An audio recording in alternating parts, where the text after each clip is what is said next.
নেতা হিসাবে না, গোলাম হিসাবে, চাকর হিসেবে, দারোয়ান হিসেবে। আমাদের অর্থ নাই, সম্পদ নাই, কিন্তু আমাদের আছে সততা এবং সাহস।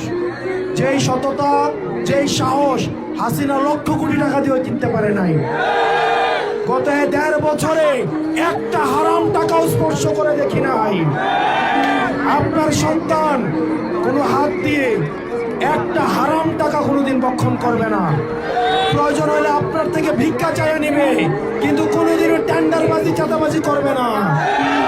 রাজনীতি আমাদের খাওয়ার জন্য পেশা না, রাজনীতি হচ্ছে আমাদের পরিবর্তনের অস্ত্র। আমরা এটা দিয়ে ইতিবাচক পরিবর্তন করতে আসছি।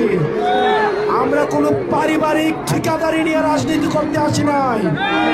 রাজনীতি না করলে এমন না যে আমাদের আধিপত্য প্রশ্নবিদ্ধ হবে।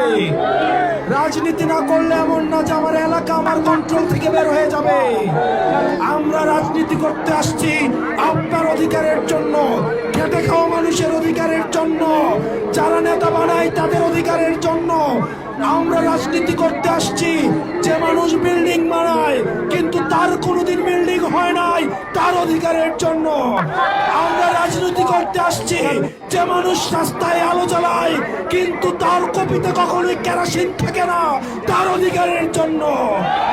আমরা রাজনীতিতে আসছি যে নেতা সবাইকে শিখায় কিন্তু তার পাতিলে কখনো খাবার থাকে না, সেই ইমামের অধিকার প্রতিষ্ঠিত।